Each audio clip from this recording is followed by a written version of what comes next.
En el nombre del Padre, y del Hijo, y del Espíritu Santo. Amén. Qué bueno saludarlos nuevamente desde nuestro canal católico. Esto es el Catecismo de la Iglesia Católica. Y continuando con nuestro estudio del Catecismo, hoy abordamos el segundo capítulo de la sección A de la tercera parte del Catecismo. Estamos en la vida en Cristo, ¿cierto? Entonces, este tercer capítulo se llama La comunidad humana, ¿no? Y tiene, el primer artículo se llama La persona y la sociedad. Y ese artículo tiene 5 punticos. El primer punto es el carácter comunitario de la vocación humana, el que hoy nos ocupa. Entonces, dice el numeral 1878 del Catecismo que todos los hombres son llamados al mismo fin, Dios. Todos los hombres son llamados al mismo fin, Dios. Existe cierta semejanza entre la unión de las personas divinas y la fraternidad que los hombres deben instaurar entre ellos en la verdad y el amor. El amor al prójimo es inseparable del amor de Dios. ¿Qué es lo que hace esa unión inseparable de las tres divinas personas, a pesar de ser personas diferentes? ¿Qué es lo que hace que esa unión sea, que se conciba esa unidad? Que tienen una sola voluntad, que tienen una sola voluntad. Entonces, el mensaje es muy claro. Dios quiere que entre los hombres, para que haya una verdadera unidad, haya una sola voluntad, ¿no? Haya una sola voluntad. ¿Ustedes han escuchado una orquesta sinfónica? ¿Cómo suena de bonito? ¿Por qué? Porque todos hacen una sola voluntad. ¿Cuál? La del director. ¿Qué tal es una orquesta sinfónica que las trompetas digan nosotros queremos tocar rancheras y que los violines digan nosotros queremos tocar valses y que por otros instrumentos digan queremos tocar baladas? Eso no sonaría, nunca sonaría nada. Pero a pesar de las voces diferentes, forman una sinfonía, ¿no? ¿Por qué? Porque hay una sola voluntad, hay un solo libreto, ¿de acuerdo? Ese es el mensaje de este primer numeral. Bueno, numeral 1879 dice, la persona humana necesita de la vida social. Eso ya es un principio para tener en cuenta. La persona humana necesita la vida social. El hombre nació para vivir en sociedad. Dios creó al hombre para que viva en sociedad. ¿De acuerdo? Muy bien. Esta no constituye para ella algo sobreañadido, sino una exigencia de su naturaleza. O sea que la vida social, perdón, es inherente al hombre. La vida social es inherente al hombre, ¿cierto? Por el intercambio con otros, la reciprocidad de servicios y el diálogo con sus hermanos, el hombre desarrolla sus capacidades, así él responde a su vocación. O sea, hay una gran vocación del hombre, vocación es llamado. ¿Cuál? El hombre es llamado a vivir en sociedad. Numeral 1880. Una sociedad es un conjunto de personas ligadas de manera orgánica por un principio de unidad que supera a cada una de ellas, ¿no? Detengámonos acá, repitamos. Una sociedad es un conjunto de personas ligadas de manera orgánica para un principio de unidad que supera a cada una de ellas. Es obvio que la primera sociedad es la familia, ¿cierto? ¿Sí? Entonces, en las familias más se da eso, ¿no? Pues lastimosamente en algunas no, pero lo ideal de cada familia es que haya esa unidad, ligadas orgánicamente, ¿no? Ojo, un principio de unidad, un principio de unidad. ¿Cuál es el principio de unidad en una familia? El El amor, amor. el respeto, ¿cierto? La consideración, ¿cierto? Dice, y sigamos avanzando, en una sociedad civil, sea la que sea, bueno, sigamos con la iglesia. En la iglesia, en la iglesia hay un principio de unidad. ¿Cuál es? La fe, ¿no es cierto? La fe, que supera a cada una de ellas. La fe de la iglesia tiene que ser superior a la fe de cada una de las personas, ¿de acuerdo? ¿Sí ve? Ese sentido de pertenencia de cada persona a la iglesia tiene que ser, de toda la iglesia, tiene que ser superior a cada una de sus miembros, ¿de acuerdo? Y sigamos avanzando en sociedades civiles, sociedades políticas, sociedades deportivas, filantrópicas y demás. Todo tipo de sociedad tienen el mismo principio, ¿cierto? Continuemos. Asamblea a la vez visible y espiritual, ¿no? La sociedad humana es una asamblea visible, claro, estamos viendo sus miembros, los hombres, pero es también espiritual. ¿Sí ve? La sociedad es una asamblea visible y espiritual. Así muchos quieran decir lo contrario. Eh, Adelantémonos un poquito. Muchos políticos lo primero que dicen es saquemos a Dios del discurso político. No debe ser así. porque Benedicto XVI, digámoslo una vez más, lo hemos dicho muchas veces, la política sin Dios es un culto al diablo. Entonces, asamblea a la vez visible y espiritual, una sociedad perdura en el tiempo, ¿no? Recoge el pasado y prepara el porvenir. Ojo, recoge el pasado y prepara el porvenir. Ahí está el tema del progresismo en la sociedad. ¿Qué es el progresismo? El progresismo quiere romper con todo y empezar de nuevo. Ese es el problema del progresismo en la iglesia, ¿no? Que una parte de la iglesia, no toda afortunadamente, sino una parte de la iglesia es progresista. Se llama el progresismo en la iglesia. ¿En qué consiste? Que quieren romper con lo pasado, es decir, quieren romper con la santa tradición, quieren romper con las sagradas escrituras, quieren romper con el magisterio, es decir, quieren romper con la santa revelación, ¿no? Y asumir que hay una nueva revelación, ¿no? Entonces, ¿eso está mal? Sí, desde todo punto de vista está mal, sí. Mediante ella, cada hombre es constituido heredero, recibe talentos que enriquecen su identidad y a los que debe hacer fructificar. En verdad, se debe afirmar que cada uno tiene deberes para con la comunidad de la que forma parte y está obligado a respetar a las autoridades encargadas del bien común de las mismas. Voy a repetir esa parte. En verdad, se debe afirmar que cada uno tiene deberes para con la comunidad de la que forma parte. Vamos a la comunidad familiar, a la familia. ¿Hay deberes o no con la familia? Sí, Claro. ¿Hay autoridad familiar o no? sí. ¿Se debe respetar y hacer caso a la autoridad familiar o no?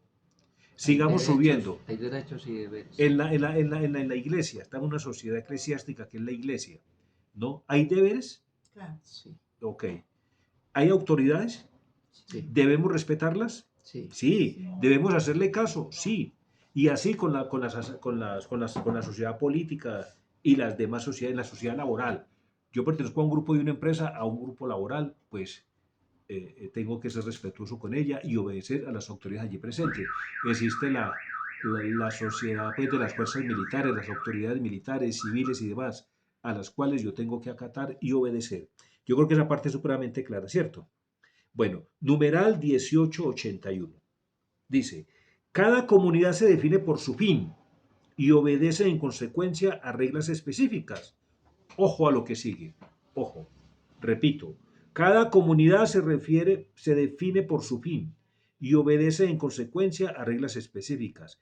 Pero el principio, el sujeto y el fin de todas las instituciones sociales es y debe ser la persona humana. ¿Estamos de acuerdo? El centro, el principio, el fin, la razón de ser de toda sociedad, por pequeño o grande que sea, tiene que ser la persona humana, ¿no? De aquí que si nosotros nos damos cuenta con ese problema, si es que existe del cambio climático, si es que existe el problema del cambio climático, algunos científicos dicen que es una manipulación, que es mentira, bueno. Entonces, con el problema del cambio climático nos quieren hacer creer que el hombre es una garrapata, es un parásito, es un ser nocivo para el planeta. Pero se olvidan que en la jerarquía de la creación, Dios empieza a crear de lo menos importante a lo más importante. Entonces, lo más importante que creó Dios fue el hombre. Para Dios, el hombre es más importante que un planeta.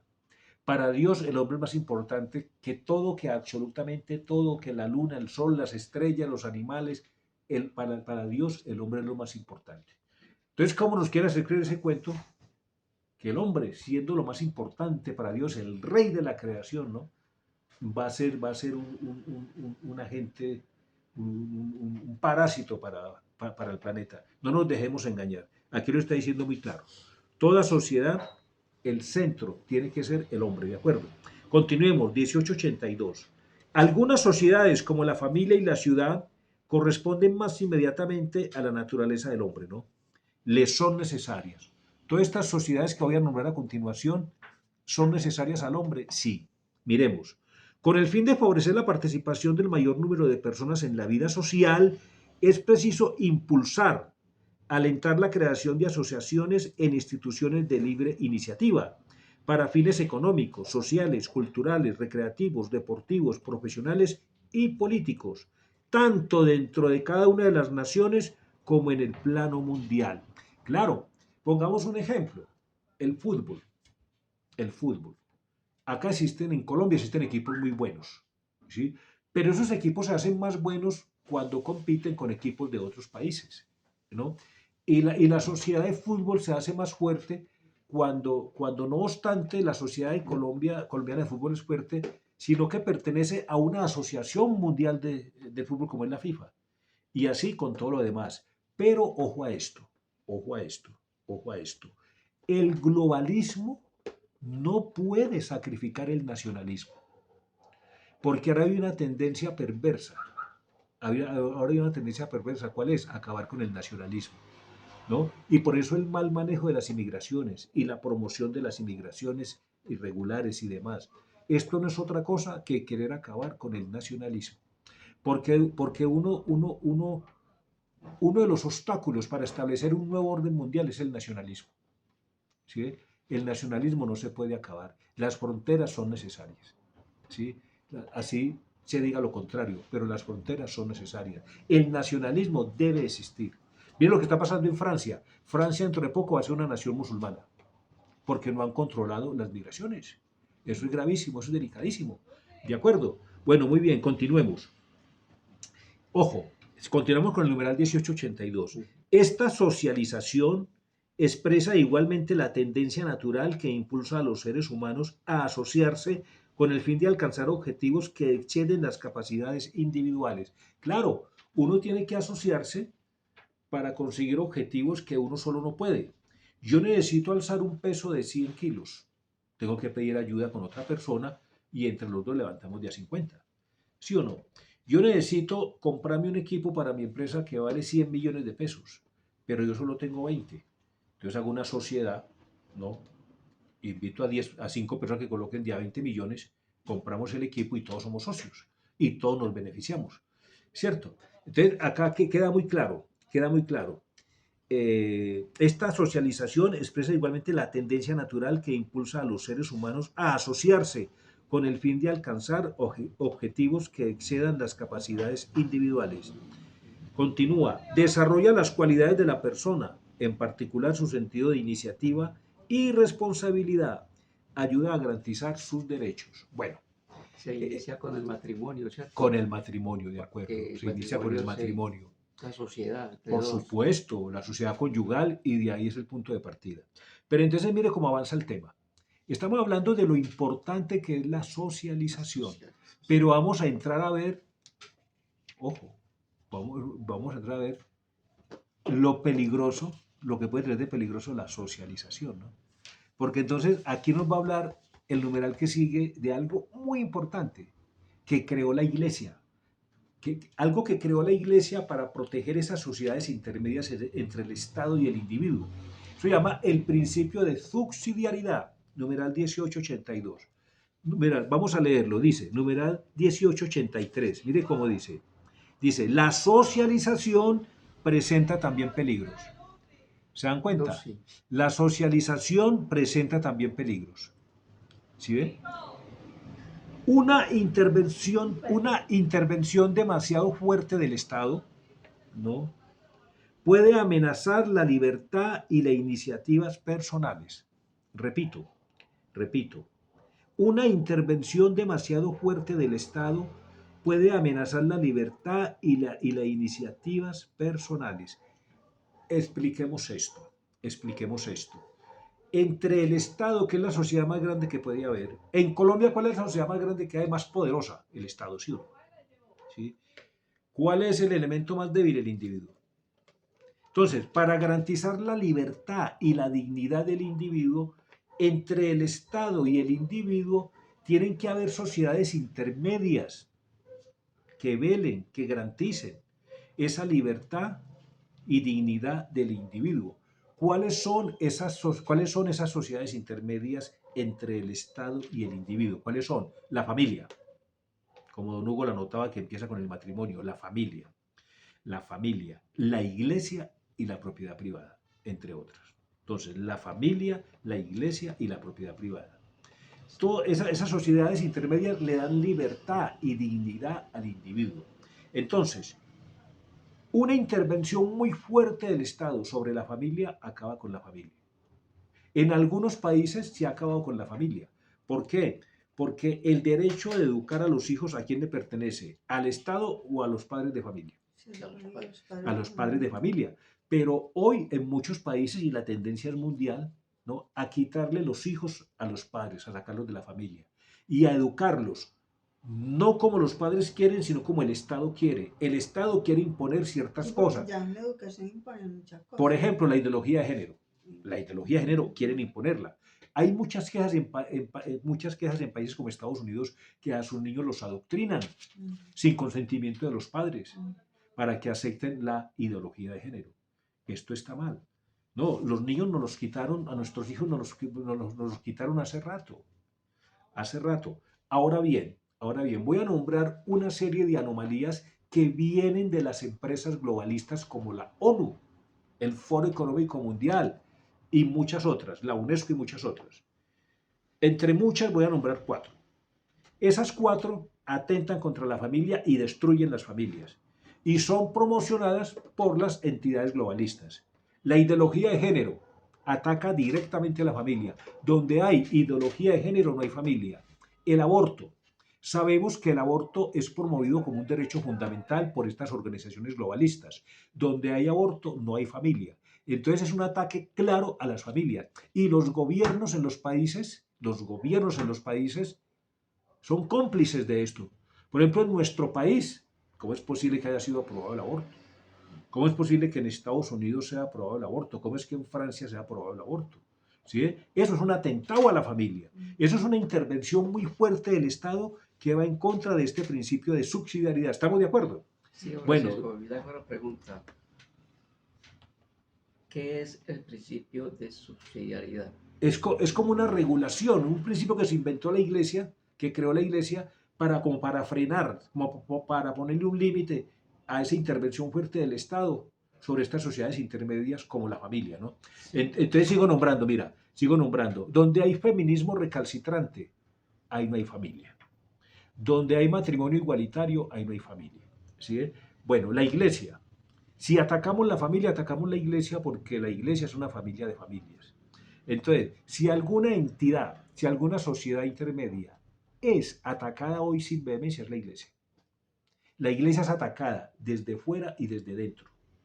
La Iglesia es atacada tanto por agentes, digamos, exteriores, como por los mismos, por algunos decíamos que en la Iglesia hay modernistas, progresistas, que están atacando a la Iglesia desde adentro. Muy bien.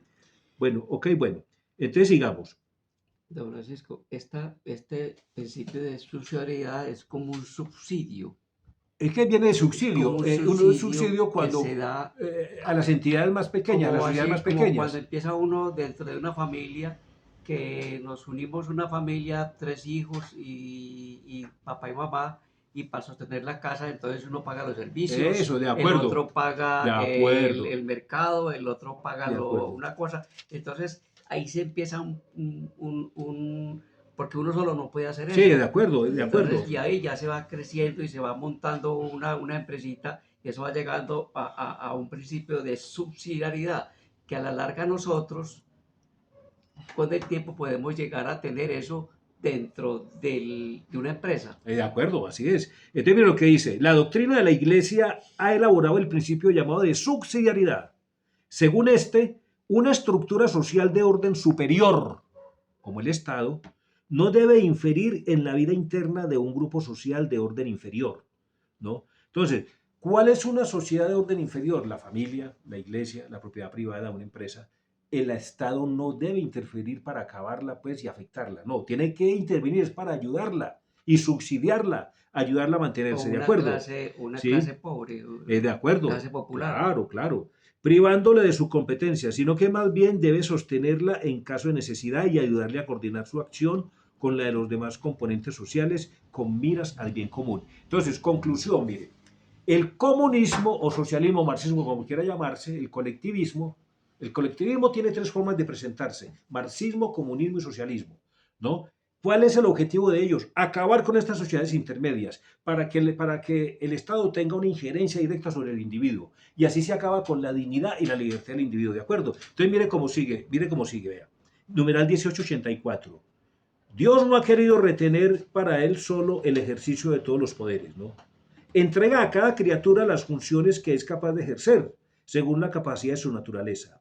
Este modo de gobierno debe ser imitado en la vida social, ¿de acuerdo? Este modo de gobierno debe ser imitado en la vida social, ¿de acuerdo? Por eso no se puede sacar a Dios del discurso político, del discurso laboral. El trabajo es un punto de encuentro con el Señor, ¿no? Entonces, ¿cómo vamos a sacar a Dios de las discusiones laborales? ¿De acuerdo? Sigamos. El comportamiento de Dios en el gobierno del mundo, que manifiesta tanto respeto a la libertad humana, debe inspirar la sabiduría de los que gobiernan las comunidades humanas. Qué bonito eso, lo repito. El comportamiento de Dios en el gobierno del mundo, que manifiesta tanto respeto a la libertad humana, debe inspirar la sabiduría de los que gobiernan las comunidades humanas. Estos deben comportarse como ministros, ¿no?, de la providencia divina. Muy claro. Numeral 1885 y terminamos. Mire lo que dice. El principio de subsidiariedad, ya lo vimos caer. ¿Quedó claro, muchachos? Pregunto, ¿quedó claro qué es el principio de subsidiariedad creado por la doctrina de la Iglesia Católica? ¿Quedó claro? Sí, yo les doy un ejemplo. Por ejemplo, este principio de subsidiariedad dentro de la parte de nosotros de la iglesia es como si nosotros fuéramos personas que la iglesia nos da el mercado cuando somos muy pobres. Sí. La iglesia cumple el principio de su subsidiariedad para toda la gente pobre. Sí, claro, eso se subsidia. Y ahí empezó el principio de subsidiariedad. El Estado tiene que hacer lo mismo. En vez de acabar una sociedad intermedia como es la Iglesia, la Iglesia es una sociedad intermedia entre el Estado y el individuo. En vez de atacarla y acabarla, tiene que subsidiarla, velar por su buen funcionamiento, velar porque prospere, porque se mantenga, ¿de acuerdo? Aquí dice Bueno, que el Estado debe de imitar este principio de sociedad que empezó la Iglesia. Entonces el Estado lo tomó y lo montó bajo el principio de subsidiariedad sí. a todos nosotros en el mundo entero. Para poner un ejemplo muy claro, lo que pasó en La Guajira. El principio de esa gente no tenía agua. Sí. Entonces, ¿qué dijo el Estado? Les vamos a dar unos tanques de agua para que se repartan por todas partes y tengan agua todos los ciudadanos y todo el mundo.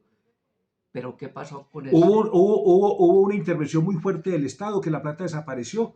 La plata desapareció y en vez, esa sociedad pequeña, en vez de ayudarla, la perjudicaron. Viene como termina este numeral. El principio de subsidiariedad se opone a toda forma de colectivismo. Porque el colectivismo quiere acabar con las sociedades intermedias, familia, iglesia y propiedad privada, que son las que velan por la dignidad y libertad del individuo, ¿no? Ojo, traza los límites de la intervención del Estado. Ahí está la razón de ser del principio de subsidiariedad. Ponerle un límite, un freno a la intervención del Estado en estas sociedades intermedias, como son la familia, la iglesia y la propiedad privada. Esa parte queda clara, queda muy clara, ¿cierto? Dice, intenta armonizar las relaciones entre individuo y sociedad. ¿De acuerdo? Individuo y sociedad. Ok, bueno. Tiende a instaurar una verdadera orden internacional, un verdadero orden internacional. ¿De acuerdo? Entonces, mire, ¿cómo será de cierto esto que en el numeral 24-25, para que nos quede esto bien claro y terminamos, numeral 24-25. Ya estamos todos en el numeral 24-25. Sí, señor. Miren lo que dice el numeral 24-25, muy coherente con este principio de subsidiariedad. Dice, la Iglesia ha rechazado las ideologías totalitarias y ateas. Ojo, totalitarias y ateas, ¿no? La Iglesia ha rechazado las ideologías totalitarias y ateas asociadas en los tiempos modernos al comunismo o socialismo. ¿De acuerdo? ¿Está claro hasta ahí? Repito, la Iglesia ha rechazado las ideologías totalitarias y ateas asociadas en los tiempos modernos al comunismo o socialismo. Ojo, por otra parte, ha rechazado en la práctica del capitalismo el individualismo y la primacía absoluta de la ley de mercado sobre el trabajo humano. Claro, uno y otro lo que hacen es esclavizar al pobre ser humano, al hombre. Al hombre. Ninguna de estas dos le dan libertad ni dignidad al individuo. En las dos son explotadas vilmente. ¿De acuerdo? No se le puede dar. Sí. La regulación de la economía por la sola planificación centralizada, ojo, o sea, la intervención fuerte del Estado, ¿no? Planificación centralizada, pervierte en su base los vínculos sociales. ¿Sí? Un Estado que en su política económica, la ley del embudo, todo para adentro y nada para afuera, ¿no? Como se dice popularmente, pues es una intervención fuerte del Estado sobre la economía. Claro, claro, estas entidades pequeñas, inferiores, se están perjudicando notablemente, ¿de acuerdo? ¿Sí ven? Su regulación únicamente por la ley de mercado quebranta la justicia social, porque existen muchas necesidades humanas que no pueden ser satisfechas por el mercado. El mercado no puede en un momento dado aliviar todas las necesidades humanas, la sola ley de mercado. Entonces necesitamos que el Estado actúe en favor de estas sociedades más pequeñas, ¿de acuerdo? ¿Ok? Es preciso promover una regulación razonable del mercado y de las iniciativas económicas, según una justa jerarquía de valores y con vistas al bien común. Bueno, terminamos este tema y el siguiente punto va a ser muy importante, porque el siguiente punto va a ser, a ver, La conversión y la sociedad. la conversión y la sociedad. Bueno,